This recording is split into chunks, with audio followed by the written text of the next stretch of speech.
Hello and welcome everybody to the Buy Rounds big season preview and the dreaded ladder predictor. I have been hard at work trying to differentiate between certain teams. Look, picking the top 8 alone was a very difficult task.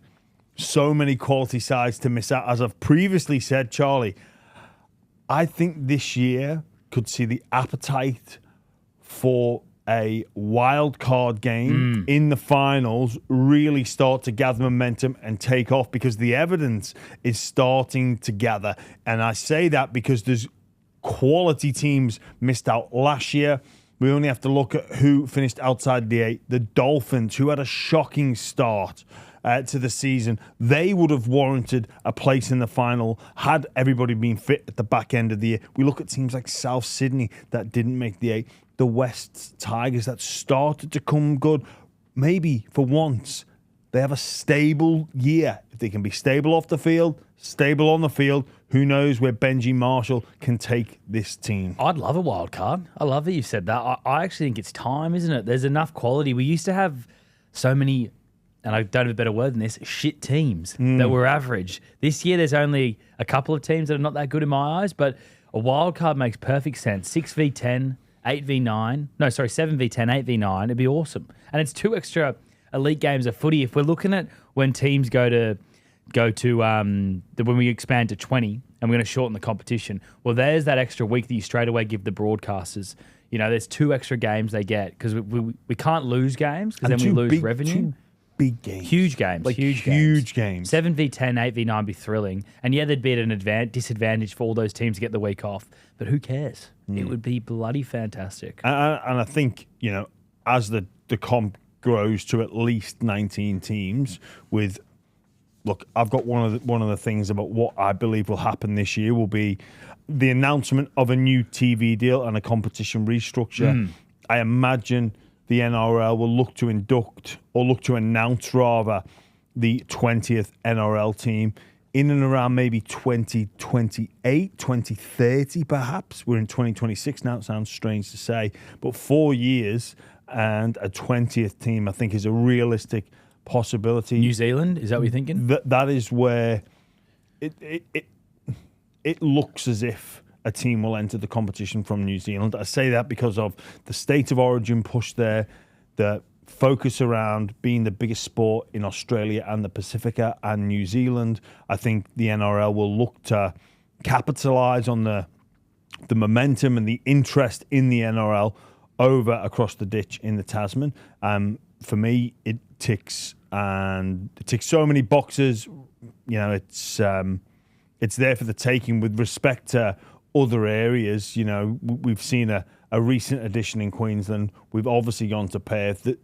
Definitely no more Sydney teams. I can't envisage a second side in Melbourne or Victoria. So for me, all roads point to a second New Zealand side, and as well as the rivalry that would bring for the Wars and either a Wellington. You know, or whatever city that may be. Yeah, Christchurch, whatever it is. The fact that of how much rugby league's growing in New Zealand and like where the popularity for the Warriors out, they sold out every game last year. And you know what makes sport special? It's rivalries. Yeah, and that's another rivalry and something you can tap into because people from Christchurch and Auckland don't like each other. You know, there's a rivalry there. Yeah, and rugby league is massive in Auckland. It's massive in Christchurch. It seems like a no-brainer. Well, that's it. We talk about love and coming together and celebration, but nothing sells like the power of hate. Yeah. I've said this many, many times. The power of hate is real. It gets people's attention. Well, like even not just wanting for your team to win, but wanting the other side or your rivals to lose. Yeah. Even look at like a sport like women's basketball. Not the most popular sport at all. Then all of a sudden this girl comes in called Caitlin Clark, who all the other players hate for some reason. And that hatred for her has made that sport explode in America. And it's now the value of that league has gone up dramatically. And that's hate has caused that because the power people want to love her, people want to hate her. Yeah. You know, that's what you want. You need that divisiveness. Polarizing people, polarizing geographical locations. We need peace in the world, but not in the sporting arena. Exactly. I like that comment, Charlie. Yeah. There's a T-shirt in there. Certainly is, Jimmy. We're on fire to start. It's the season preview. So how this works, if you're new here, basically we've done this every year. Jimmy reveals his ladder, position by position. We're doing the bottom 8 in part 1 and the top 9 in part 2. Now, people say, only 8 teams make finals. Well, that's right. You'll find out who the 8 are in part 1 with that extra team missing out. We're going to start with last. We should put our hands up. We tipped the Canberra Raiders last year for last. Yes, we did. They did not come last. They came first.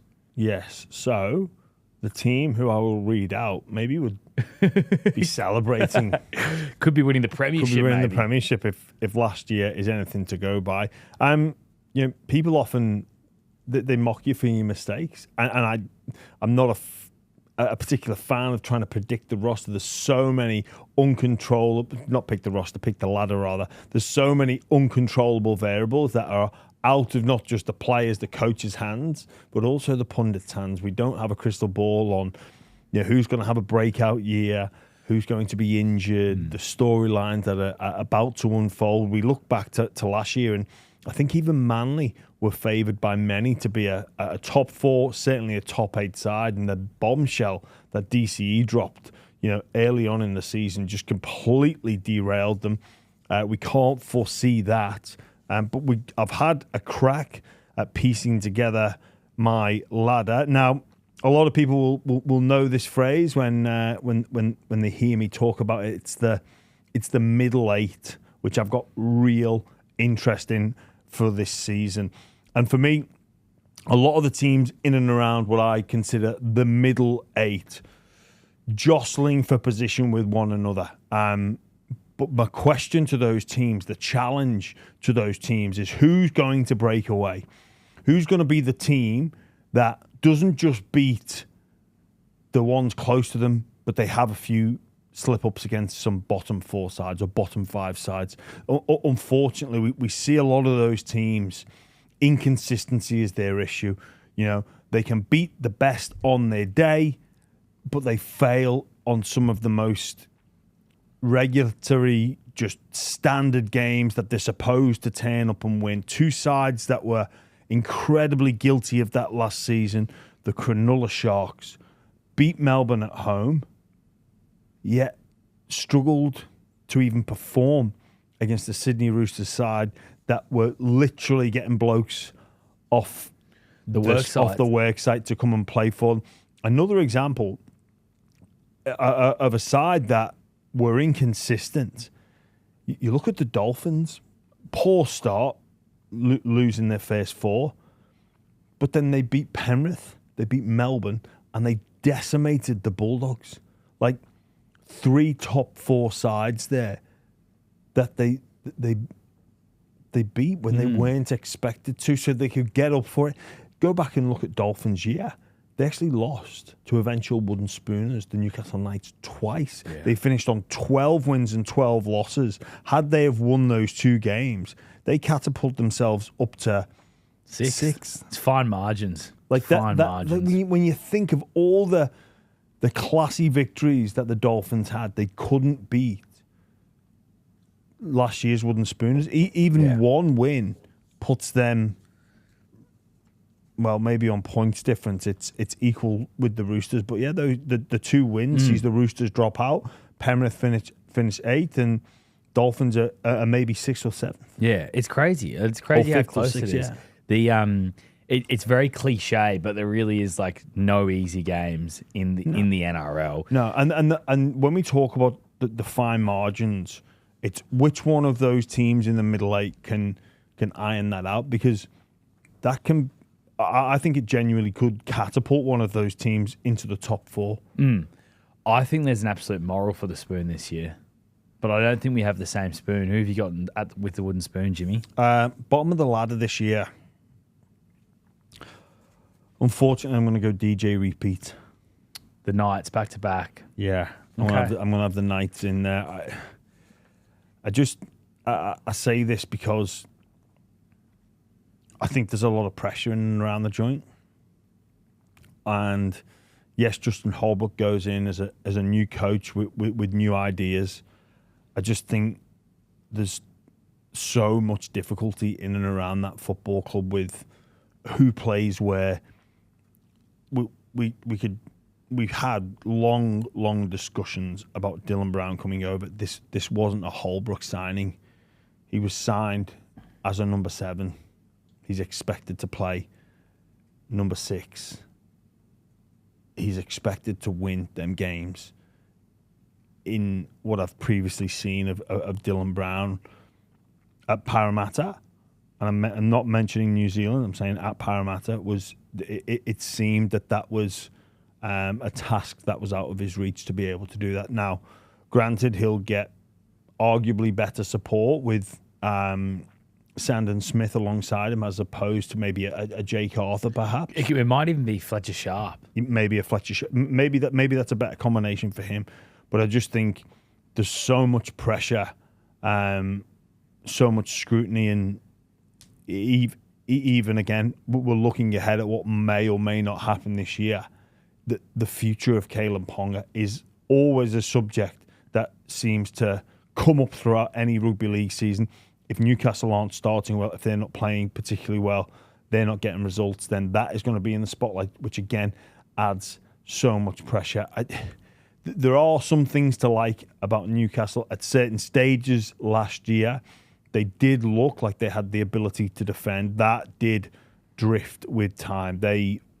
I think they put the cue on the rack with their defensive efforts. If they can repeat that, and Dylan Brown, Ponga can click and form a combination with Crossland and either Sandon or Sharp, then maybe, just maybe, the acquisition of Trey Mooney, who I've got so much expectation on now, so much hope for him to be a premier middle forward in the competition. He's going to have his hands full. You look at people like Dylan Lucas, Bradman Best, Dom Young, that there are some shoots there, but I just think, yeah, the outside noise and the pressure on two players in particular will be too great, and there's not enough there to suggest an improvement on the ladder. Do you think the style of play that Justin Holbrook's going to look to implement is going to help someone like Kalen Ponga perhaps? And, you know, it feels like they're going to have a lot more free will and not as structured. Adam O'Brien played a very structured style of football. It was, you know, kick to corners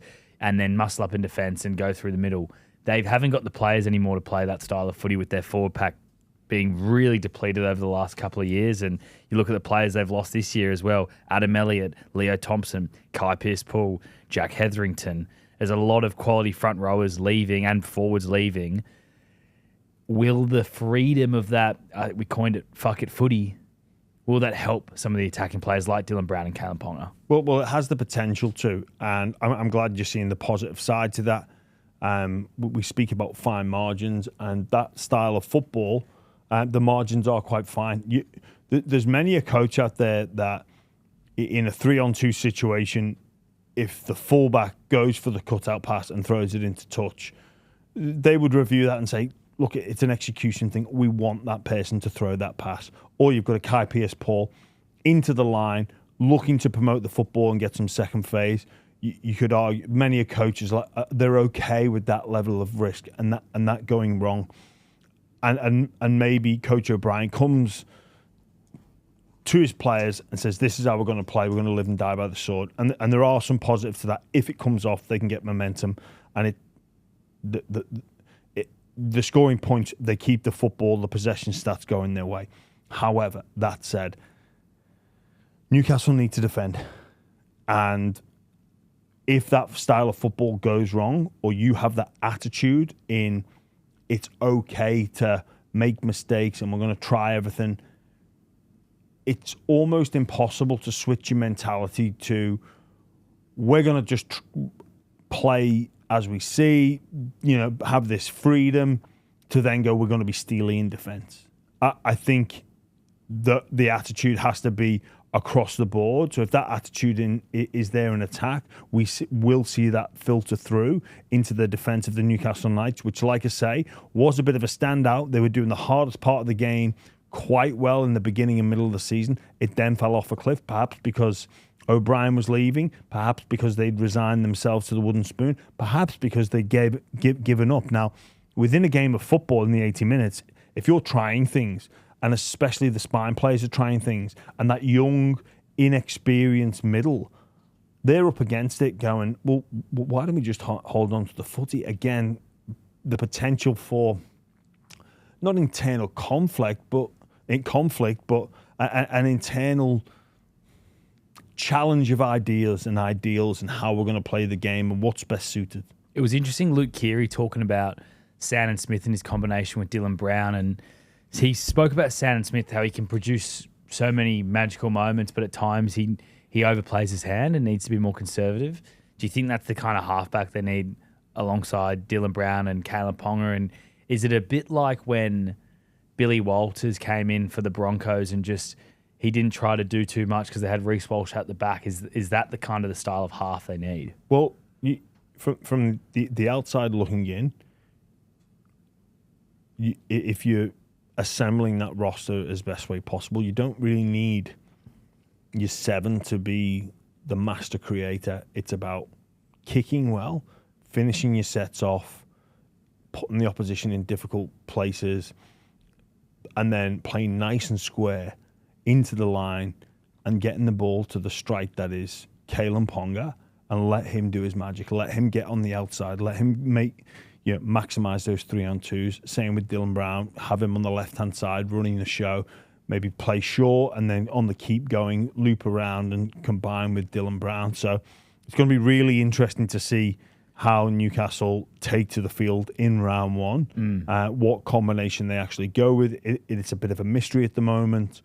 But yeah, look, you have to put someone in the spoon, and unfortunately for the Knights, it's them. I had them at 16th. Just before we move on from them, everyone's fit. In your eyes, what should their 1-6-7 be? I think Sandon Smith has to play 7, Brown at 6. It's his better position. We can say forget the price tag, but it's there. He's one of the highest paid players in the game, and will be for the foreseeable future. I think Ponga at 1 and then Crossland at 9. Mm-hmm. Yep. They've got some elite players though. Bradman Best, Ponga, Dylan Lucas could be a smoky for Origin this year. And then on the wing, guys like Dom Young and Fletcher Sharp's playing on the wing, and Dylan Brown. So they've got some quality there. Yeah, you'll notice I didn't mention any front rowers when I said those players. Yeah. You've got them in 17th, Wooden Spoon winners. Who is in 16th, Jimmy? In 16th, I'm going to put the Titans. Again, 2 new coaches at the bottom of the ladder. I think that the Titans have, the shoring up of Tino's future is super important. It's been a big overhaul there from Josh Hannay, but I still think it'll take some time. And again, when I just compare them to other sides on the roster, other sides on the ladder, other sides in the competition, I just think, again, you've got to put somewhere here. The Titans aren't a bad side by any stretch of the imagination, but someone has to go there. And the Titans, they still have some figuring out to do, I believe. And the combination of Keeney, Campbell, and Brimson at 1-6-7 looks amazing on paper.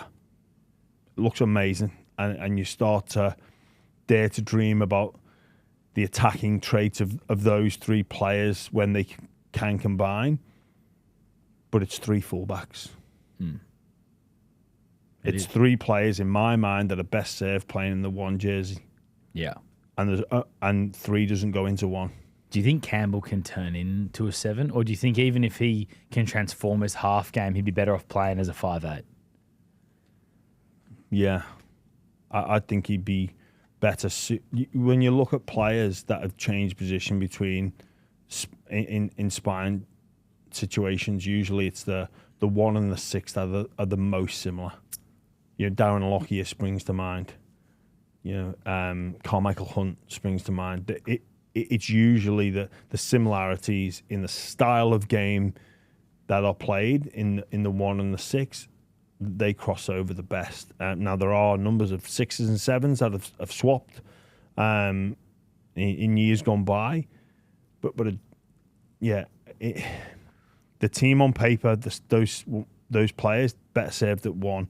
Then you've got Lockie Ilias, who I still think can knock it, like can handle first grade, and his best football's in front of him, and he's maybe not had a fair crack of the whip. Maybe we'll see that change happen. But then, who's the fall guy? Keanu Keeney's the number 1, and then you've got Campbell, and you've got AJ Brimson. Do you put Brimson in the centres? We've seen this movie before. Yeah, Brimson's the one for me that I wouldn't be shocked if, because he signed till 2030. I wouldn't be shocked if he's playing for the Perth Bears in 2027, because he feels like just that one extra player they don't really need. The Josh Hannay talk seems really positive coming out of the Gold Coast Titans. You know, a couple key signs of that. Tino Fasul-Malawi's clause is gone. They also managed to get Cooper Byer to backflip on the Melbourne Storm and stay with the Gold Coast Titans. Like, those are 2 huge moments for him already. Yeah, massive, mate. And look, we know a lot of the owners there involved in the. I guess they would be hands on deck and the ability to add influence, but I think it will still be a slower burn than most people would like. And Josh Hannay will come with new ideas. And reports out of Newcastle and reports out of Titans will be full of freshness of ideas, and the belief will be high. But this is before a game has been played and before a ball has been kicked, and most teams will be feeling that way. That if things can go our way, we can gather momentum.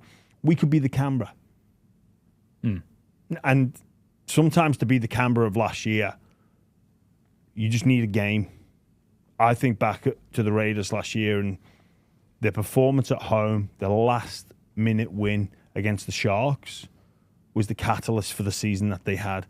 One game like that, and that just brings everyone in. One win. Titans could get one win early doors and just go, look, this is it. See, it's working for us. As could the Knights, but I just don't see it happening. Yeah. They look good in one of the trials, the Titans, and they've got some really high-quality players. The players they've lost, though, there's some big names here. Regan Campbell-Gillard, David Fafita, Kieran Foran obviously retired. Brian Kelly's moved to Parramatta. Lofi Khan Pereira has gone to the Warriors. They're quality names. Yeah, they are. And this is Josh Hannay making some moves to prepare for the future.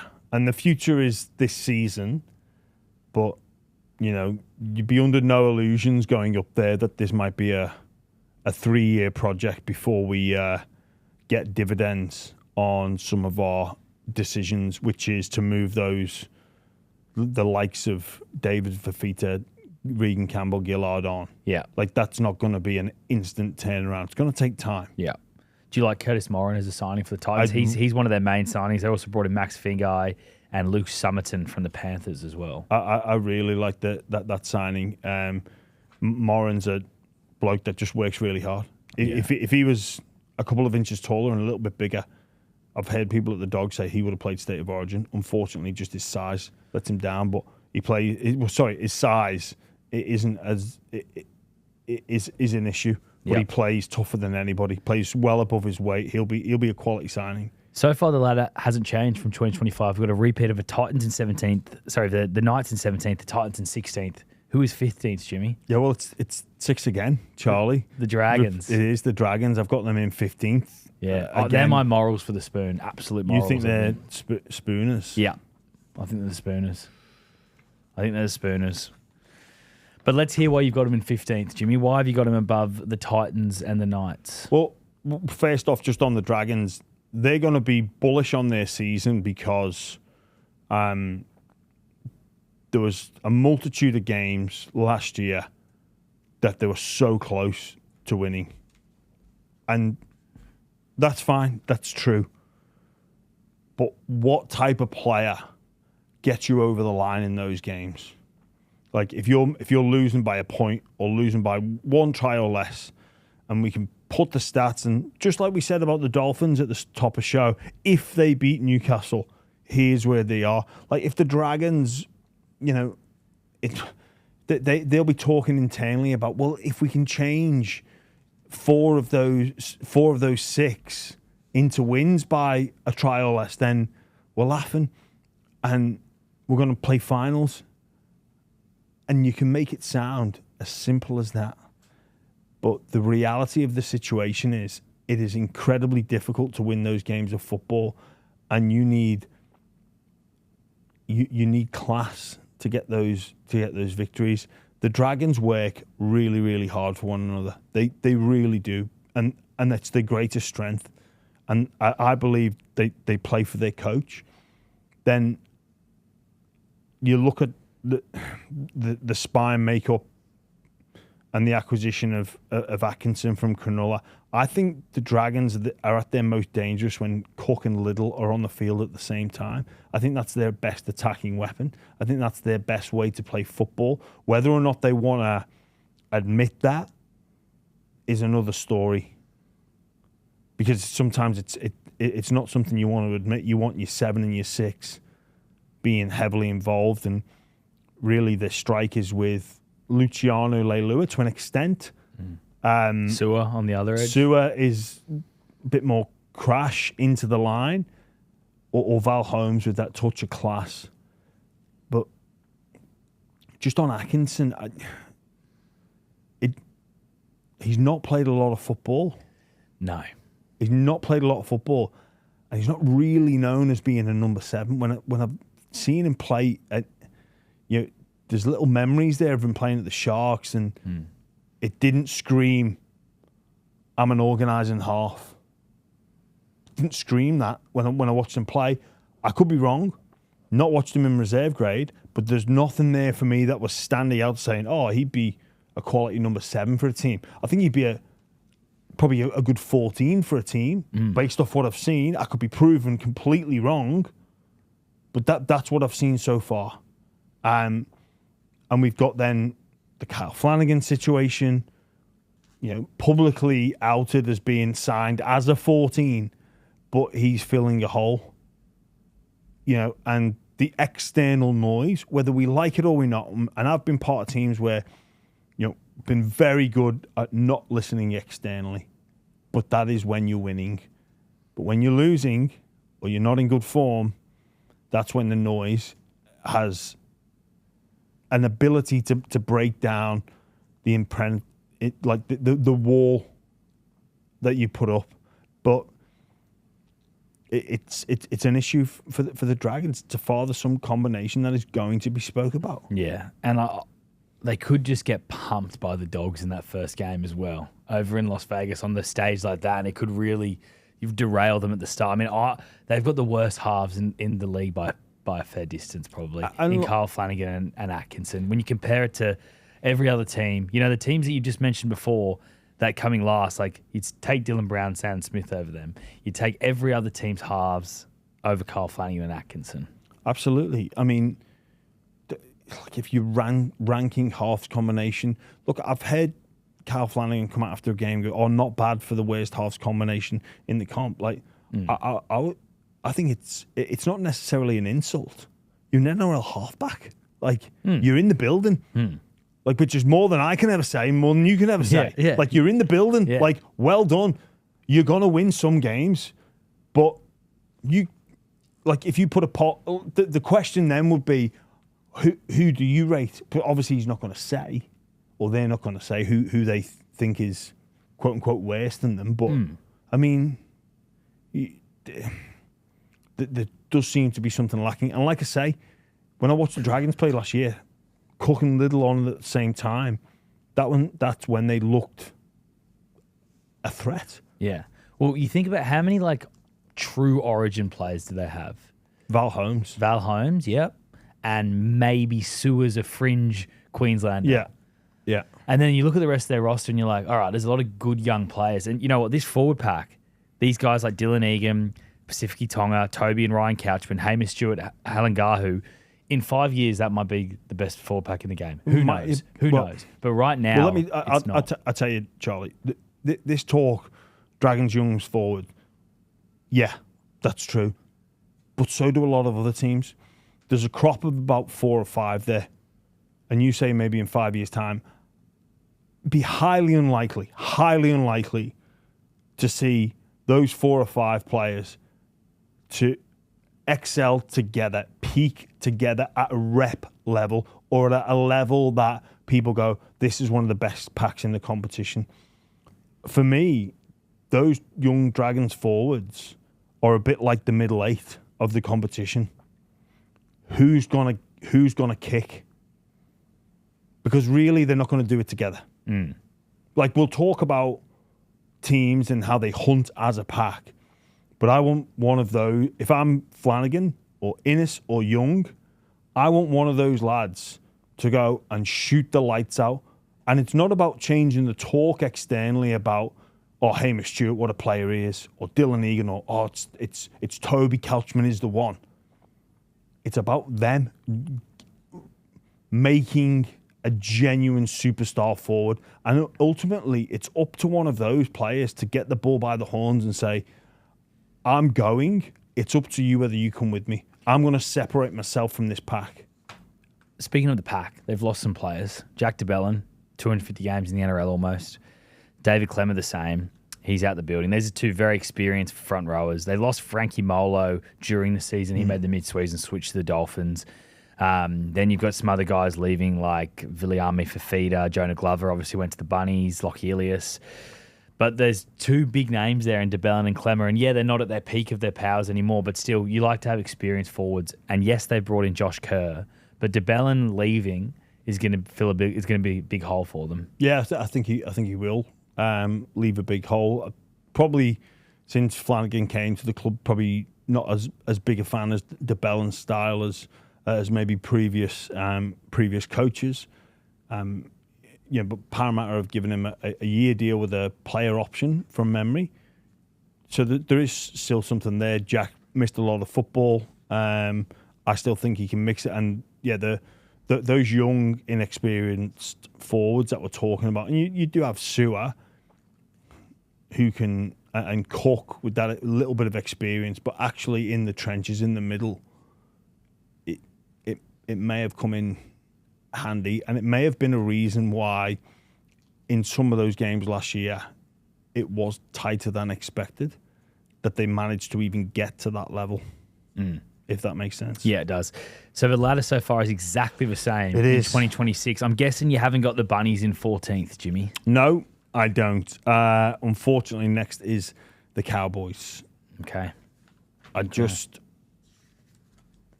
have my reservations. Well, I'll tell you what, if they're sitting in 14th, it means Todd Payton's been sacked. It likely does, doesn't it? It does. And again, it's not something you want to see, No. but it's just is. It's just football.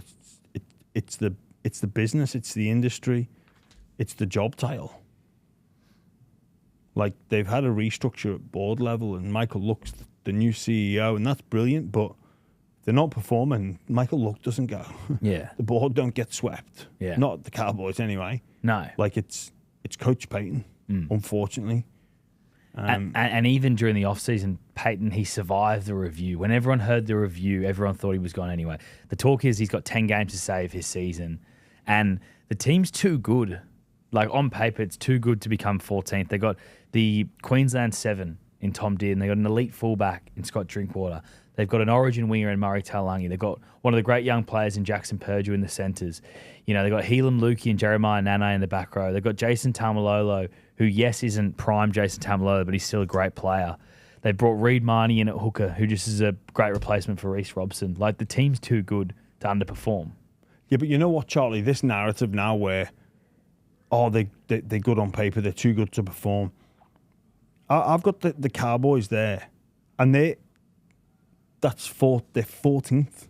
Yep. And the same can be said for 14 sides, and maybe throw the other 3 in there as well. That, geez, there's some positive shoots there, or they're too good. Well, I reckon that's a bit 2005 chat, 2006 chat, like, oh, like this Cowboy side 10 years ago, maybe make the 8, maybe you're a top 4 But side. they were playing finals not long ago. They were in a prelim final only a couple of years ago, and not a ton has changed from that But I think team. a ton has changed in terms of the standard with NRL in general. And you're right, maybe you counteract my argument in saying that, but yeah, there's a lot of good sides out there. Yeah. And how much can you yo-yo? How much can you change in an off-season? I know they've brought in a couple of new assistant coaches, one being a very good friend of mine, Paul Wellens, but I just think when I've watched them last year, the defense is an attitude thing, and they didn't have that. Like, how much can they change in the off-season when it comes to the attitude to defense, to the scramble? They had no appetite to scramble last year. Yeah. Like, absolutely none. You've spoken about it a lot, that Dolphins game, where their right edge just got absolutely carved by the Dolphins' left edge. But not just carved, which is right. It was like the players just stopped. Yeah, it was like when There was no one chasing back. Yeah, it was like literally under fit 14s, and one team's very much a lot better than the others, and they're just running through them every time. But it was just like they got stuck in the mud. Someone pressed a button in the stand, and their boots were locked down to the ground. It was bizarre to witness. There was once where the Dolphins didn't score because I think Farnworth had too many people to pass to. The Dolphins players were in each other's way. They were literally queuing up to score. Where did the Cowboys go? Look, some middle forwards might just help them out. Lukey coming back. The middle forwards I'm referring to is Lodge and Lars. I've got big hopes for Lars in the next 2 to 3 years. I'd really liked what I saw in that All-Stars game. Like, the size of him. Looks like he's had a really big off-season in terms of adding that weight to his legs in particular. Looks strong into contact. I think he only played about 9 games last year, but expect to see him get some more regular football in and around the 17. And Matt Lodge, getting towards the back end, but with a point to prove, as always. That could just maybe take away some of the workload of Jason Tamalola and make it less highlightable when it comes to him maybe playing 45, 50 minutes a game. Yeah. Reed Marnie brings something to them. I like Reed Marnie coming in. I honestly think he'll add so much to this football side. The motivation for him, and we talk about defence, Reed might just be the guy rather than the system that sparks change. That's what I think Coach Payton will be hoping for, that him coming in is that attitude adjuster, and they go, all right, well, Reed's our man. We're going to follow him. Yeah. It looks like Clifford's going to get the 6th spot alongside Tom Dearden. There's talk of Purdue as well. Are you happy that they've gone with Clifford? I think Clifford is the safer option to start the season. With Clifford, what you see is what you get. You know exactly. He's reliable. He's really reliable, and again, that should not be taken as an insult. He'll do his job, which frees up Tommy Dearden, which frees up Drinkwater. But then Purdue, you've almost got to find a spot for him. Is it in the centres? And again, when a coach is under pressure, you want as certain as possible, which I think Clifford gives you.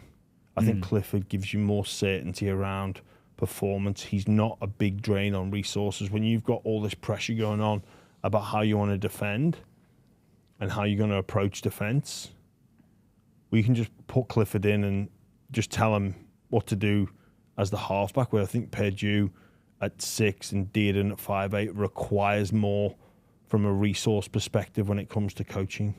So the Cowboys in at 14th. I had them at 12th. But who have you got at 13th, Jimmy? 13th is Manly. Manly, okay. I have them at 13th as well.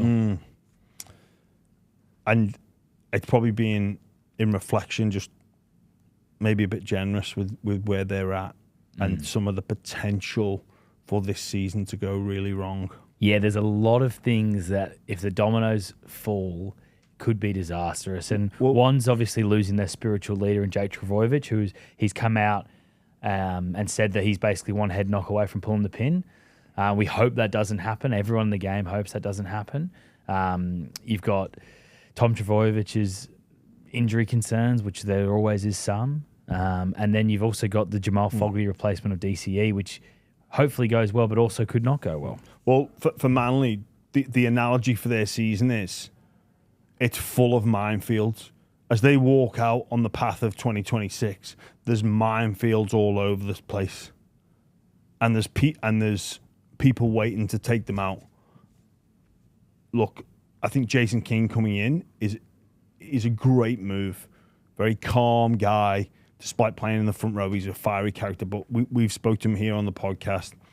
Very calm, very cool, very collected. But that's not to say that there's something not going on there at Manly. DCE going on. Maybe that speaks of other issues that they've got at that football club. There was talk at the back end of last year that Tommy Trbojevic, it was in, out, in, out. It was on again, off again, on again. Reports are that he was very close to joining the Super League because he just had enough. But that was not when Jason King was there. That was all under Tony Mestrov. No, you're right, Charlie. You're right. It was under a different administration. But how much of those feelings going to linger? Like, okay, everything's sorted now, and then if the season doesn't start well, it's still got an issue on where Tom Trbojevic plays, where Kohler plays, where Hopewate plays. They've still got these issues to figure out. Not too dissimilar to the Titans. I think they know, on paper we can make it look really jazzy and talk it up, and it would be, because Kohler in the centres and Hopewate on the wing and Tommy at fullback. It looks great. How good's this? Pace to burn. We don't want any change. Well, again, think of the teams that we've not even talked about yet that have got quality all over the park. You know who's been pretty disappointing for them is Luke Brooks. Obviously signed to a multi-year deal a couple of years ago now, and he hasn't really set the world alight there. And I wouldn't be surprised if after 10 games, Joey Walsh is in there with Jamal Fogarty. I think Brooksy just needs to be steady. He's probably that guy that just needs to get the ball to the strike. Doesn't need to be a miracle worker. I feel sorry for Luke Brooks and the pressure that he's had throughout his career. And at times for Manly, he's looked great. It looked like he was, a breath of fresh air. And then, for him, it was probably that familiar feeling of, oh, here we are again. I know what this is like. We're losing again, and there's drama outside of the club. Like he was used to that. So for him, it was just, oh, here we go again. Yeah. I'm back at it. So for him, hopefully there is some stability. But the talk is that this Walsh kid is just bashing down the door. He looked great in the trial against the Warriors. He looked really good. They came 10th last year though, Manly, with everything that went wrong. So they could go really well. Like as well, if they can stay fit. Paseka injury last year was, I think, one of the most influential injuries for any player in terms of how it impacted their club. Like they were a completely different team once they lost Paseka. They were. I just wonder how they're going to play. I love seeing teams pass the ball. I don't think there's enough ball movement in the game. I think that there are teams that play a bit too conservatively and play that long game, which, it does get results. But I do think there's opportunities that go missing time to time. Manly love a yardage shift, and I love it when they yardage shift to make meters. But sometimes when they yardage shift and they look for line breaks, it just goes completely wrong, and it's so unnecessary sometimes. I think when they get into that position, just hit the centre or hit the edge back rower and let them crash in, and you're making 30 metres, but you're not going to make a line break. You just hold the ball. At times last year, they looked to get people like Garrick and Saab away, Hopawate away, and they just come up with errors in their own end, and it's so close to being really effective. But whether they can do that or not, everyone wants to be on the highlight reel. Everyone wants to throw the line break assist pass or the try assist pass. Just dishing it onto your centre or your edge back row who makes an extra 10, 15 metres. Well done. So what? Luke Keary's wooden spoon winners, the Manly Seagulls. That's an interesting one, yeah. Yeah, they've got a lot of players, like experienced forwards in particular. They've lost Josh Alloy. You've seen Cherry Evans leaving, of course, Michael Cheekham, Lockie Croker, Matt Lodge, Toff Sipley, Jazz Tavanga. Geez, that is quite a lot of experience. I think I saw the Cast Patrol podcast do something. It's over 1,000 games of first grade that they've lost in that forward pack, so that's massive. And not just the forward pack, sorry, all the players leaving. But they do bring in Kobe Hetherington, a sort of an unsung hero of the Brisbane Broncos last year. Would be a good buy for them. Yeah, he will be. Be a different kettle of fish, though, for him. That bench role, Payne Haas, Patrick Carrigan, batter the opposition, and then come on. And obviously, they were winning a lot of games last year, and they had a fit and fire and Reece.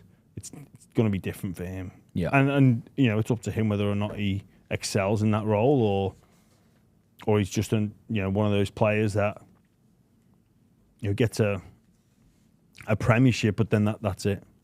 Who have you got in 12th then, Jimmy? Yeah, next we go into my what I call the middle eight. And at the bottom of this middle eight is the Wests Tigers. Okay. I had them in 14th, the Tigers. And I think, you think about their off-season, a lot of turmoil, but Benji's been re-signed. They've got Dream Buller's future sort of hanging over their head, but they've got, like we spoke about it, this team that they've got on paper is fantastic. Well, like we said, Charlie, we're talking about teams on paper. Every single roster from all 17 teams, but there's still a bit of uncertainty about the Tigers. They're never far away from drama, ever. You hope that we don't hear anything more from the ownership group, any more from a split from Balmain, Wests. We hope there's stability. I think that helps Coach Marshall. I think now they've started to assemble a side that can definitely compete.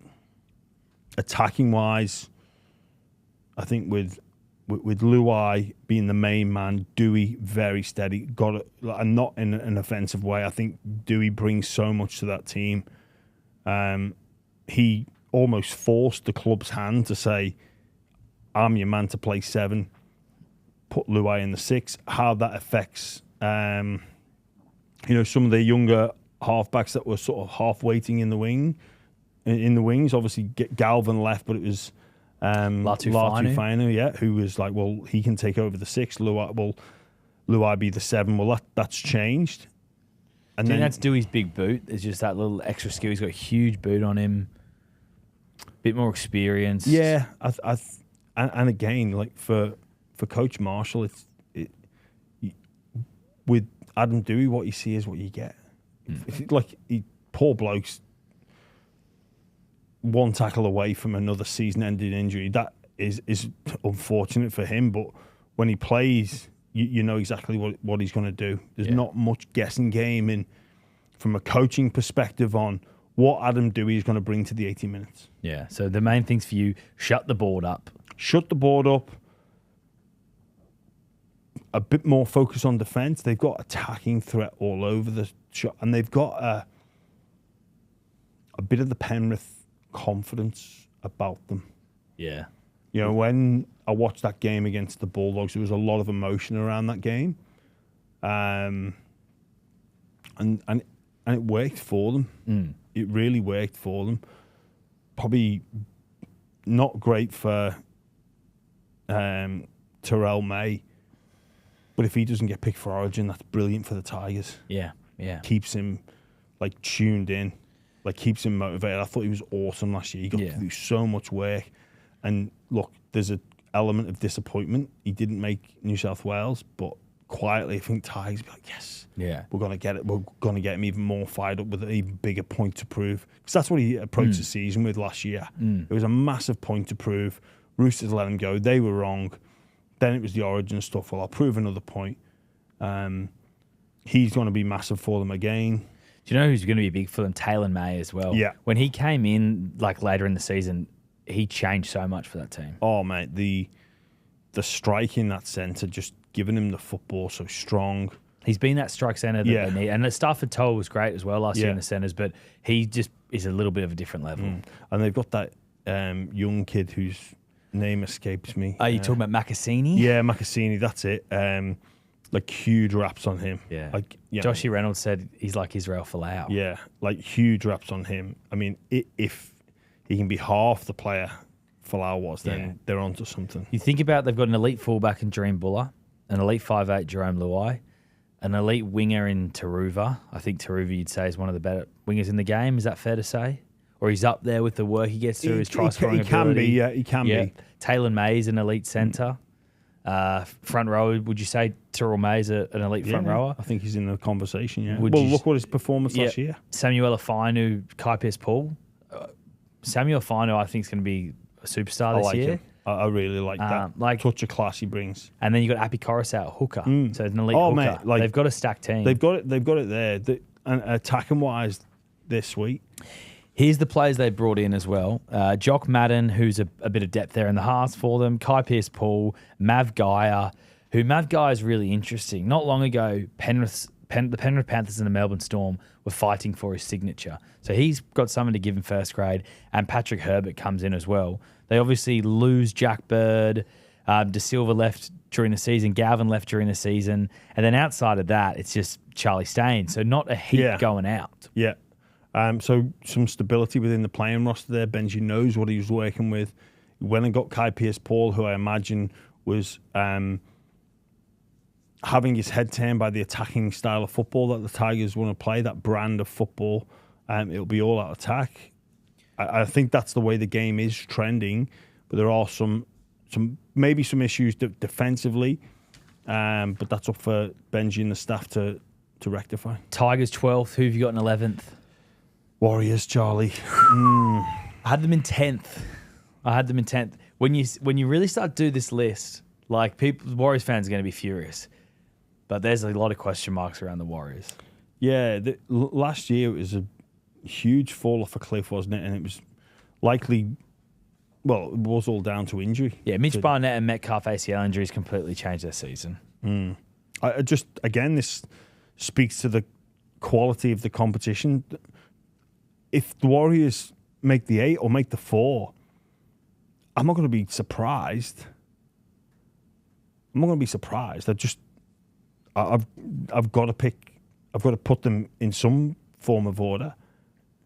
And no matter what you do, there's going to be teams that would perceive this as being unfair or unrealistic, or they'd be unhappy about it. But yeah, that's where the Warriors are at. Yeah, I had them in 10th, as I said, so not far off. The big thing for me is where are they going to be at round 7? Round 7 is when Luke Metcalf's expected to come back.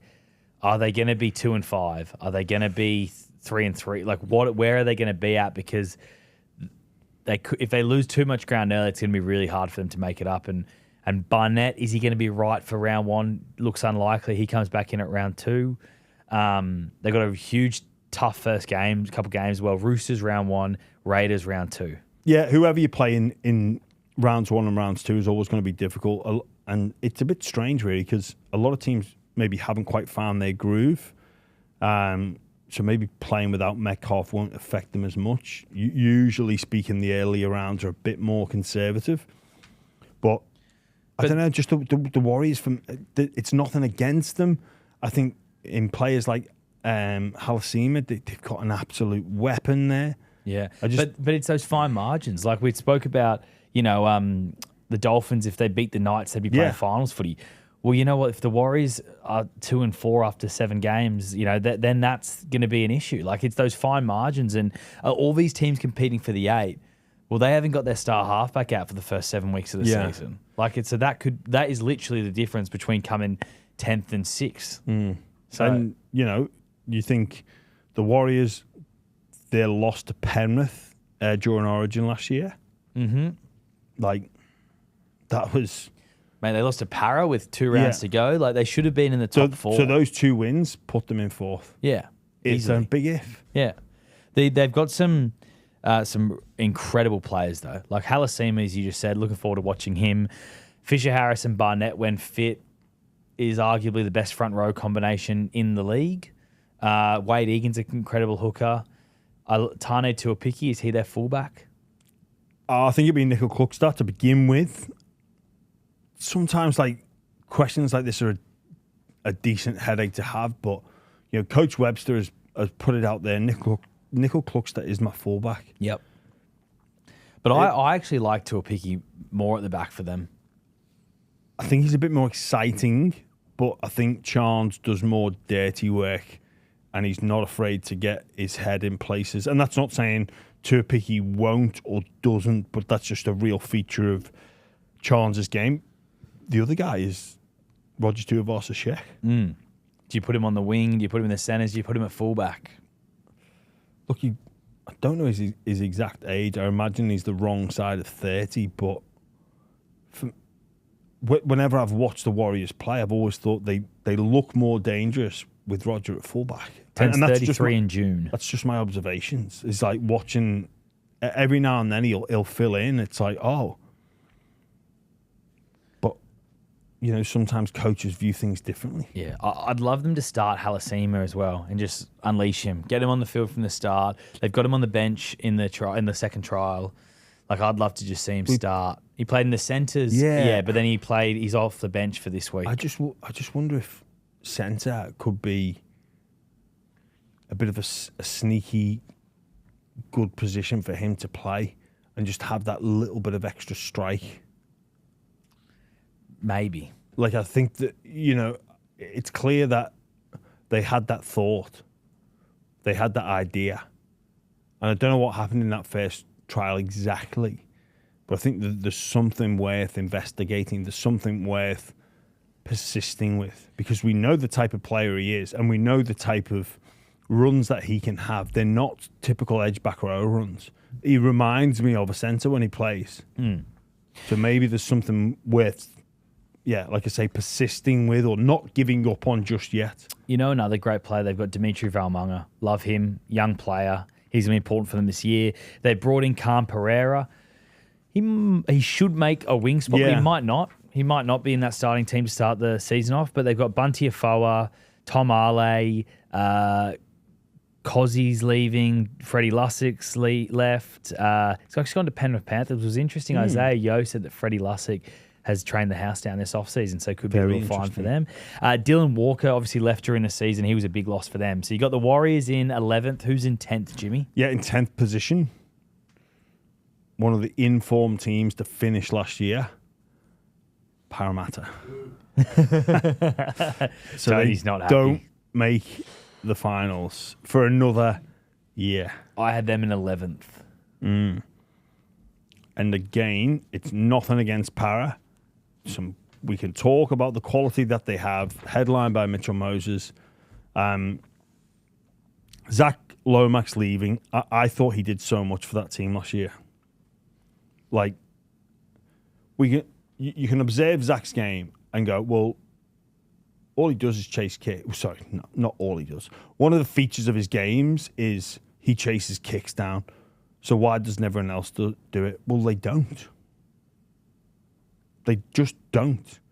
And Zach last year was having multiple involvements in a set of 6. So he'd take play 1 and then he'd chase play 5. Not many people can do that. No. And I think it looks like Simonson will replace him. He's got a lot of work to do in the backfield carries. Like, Zach Lomax was knocking 30 carries of the football. The majority of those being those backfield carries. Yeah. And gaining meters. With the Fox and Yongi, they've not got that same level of punch. They just don't. And the same level of aggravation in the tackle. When Zach Lomax goes into a collision, he uses footwork and strength to find his front, to, make you as a defender really second guess. You've got to work Zach Lomax over time. In fact, not many players have the ability, even in groups, to put Zach Lomax on his back. Yeah. A couple of people have been saying, well, why didn't the Eagles just bring Lomax back once R360 fell over? Well, they had spent the money. Yeah. Pezzett took some of that money. Brian Kelly came in as well. So they didn't have the money to bring him back in. Well, and also, you ask for a release, you grant it, and then, a month later you come back and say, can I come back? I reckon you would. If you could, like if a player of his quality, it's like, yeah, all right, you wanted to leave. Yeah. It's not like he was trying to go to the Bulldogs, No, true. He wasn't trying to go to crosstown rival. He was going to a different code. I think though the fact of how anti bringing him in they have been maybe goes to show he wasn't the most popular bloke there anyway. Well, I don't know about that, but I do know he was not their best player, but their most influential player last year. He made the biggest difference. Pezzett Moses is the big thing for them this year, or the most sexy storyline, I guess, around them, how the two of them work together. Do you see it working? Yeah, well, you know what, Charlie, we've spoken about this before where, Parramatta last year, once they were out of contention for finals, Dylan Brown, who was no longer going to be playing at the football club, was dropped to reserve grade or the bench, or just didn't play. Yeah. So they were like, well, we're going for the future. Pezzett signed a 1-year deal. So that's obviously how the high regard that Coach Riles puts Jonah Pezzett in, knowing him from Melbourne Storm, knowing he can make a difference, knowing maybe that there's going to be, some level of influence on some of those other younger halves that are making their way through. Not saying that Mitchell won't bring it as well. Mitchell will bring that, and he'll have a high level influence on those younger players. But it's a huge rap for Jonah Pezzett to have Ryle say, "We'll take you for the year," when you've previously, sat benched the star 5'8". Well, since 2023, Moses has only played 40 first grade games for Parramatta Eels. So he's missed 23, 24, 25. 24. So he's missed. So of a possible 72 games, he's only played 40. Yeah, wow. So maybe that's also thinking about bringing Pezzett in, is like, Moses, we haven't been able to keep on the paddock the last couple of years. Is it a good way of building some security, having that backup a level of backup? Yeah, because the difference when Mitchell Moses plays for Parramatta, I think it's become greater than the Tommy Trbojevic difference. For Manly. 100%. He's the most important player in terms of a team's chances of victory. There's no other player that would affect wagering markets like him. And there's no other player that I think the keys to victory are in the hands of him in terms of kicking, unlocking defensive patterns, competitiveness. Like, he's such a competitor. He's a really good defender as well for a half. Like, he puts his body on the line. There's a lot to like about Mitchell Moses, and there's a reason why he's so good. Last year in the offseason, Jason Ryles made a lot of changes to the roster, getting rid of a lot of players. He's done the same again this offseason and also during the season last year. So Dylan Brown, that was out of Parramatta's control. But Bryce Cartwright's finished up. Wiremu Gregg's finished up. Brendan Hands has been moved on. Dean Hawkins is gone. Sean Lane's retired, obviously, during the season. And then Offa Hengawa is gone as well. There's not many names that you're like, oh, what a big loss outside of, obviously, Dylan Brown. Yeah, and if you're Parramatta, you're looking at how you finished last year, carry that momentum into this year. They were really good at the back end. But I think a lot of that was down to Lomax and the backfield stuff and the finishing and the efforts. Yeah. But I think Para fans, am I right in saying, Tony, would you be happy with 10th, or is it all finals? You want finals? Yeah. 10th would be okay. I think as well, like, fans fall into the trap of, well, Sir Aldo did it in his second year. Like, it doesn't work like that. That's the outlier. That's unusual. Cam Seraldo comes in on a long deal. First year is a bit of a mare, a bit of a feeling out phase. Who's in the building, who's not, makes massive changes. heavy recruitment drive, criticism, all being similar style player, but they bought into the system, and then bang, they're everyone's favourite second team. How much love did the Bulldogs get? We spoke about the final series against Manly. Oh, everyone's loving the Bulldogs and what's to come, and then they made a slight improvement on that. Well, success isn't an escalator up. You're at different points on the journey, and sometimes it's up, sometimes it's down. There's failings along the way, but I look at like the fan attitude now is, well, Riles has had his year to get the stuff sorted. He's got to play finals. It doesn't work like that. Inadvertently, Cam Serraldo's changing of the guard and moving the Dogs from bottom 4 side to suddenly a top 8 side in the space of 2 seasons has become the expectation, has become what any side near the bottom end of the ladder at any stage when a new coach comes in, well, we're just going to do that because it's as simple as that. It's not. Everyone's talking about if James Tedesco can reach those levels again for the Roosters, if Josh Papali'i can reach those levels for the Canberra Raiders again. Another one that not many people are talking about is Junior Barlow. Yeah. Can he reach that level again? He lost all this weight during the off-season last year and slimmed down, and he had one of his best years for Parramatta. Yeah, he did. Yeah, he was... But I think he realised, didn't he, that for me to stay at this club and to keep on playing, this is what I've got to do. But he's 32 currently.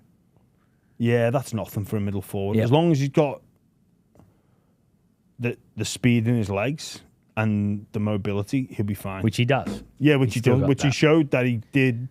It didn't look like he was falling off the cliff at the back end of last year. If No, that makes he- sense. he looked was like he was still. fantastic. He looked like he was still mixing it at the back end of last year. There was no signs there going, "Oh, we're going to put him on ice." Yeah. He looked like he was ready to go again. And 3 players come in who most likely will be in their 17 each week, and that's DeBell and Pezzett and Brian Kelly. Now, we're going to pause there. You're going to have to come back here on Tuesday because you're going to do your top 9. Yeah, find out who misses out. There's only 9 teams left. Yeah. So yeah. So one of you, if you haven't been named yet, one of your teams misses out. Tune in. It's going to be an absolute spectacular. Las Vegas this week as well. We're finally here, Jimmy. Oh, how good is it? Oh, it's bloody great.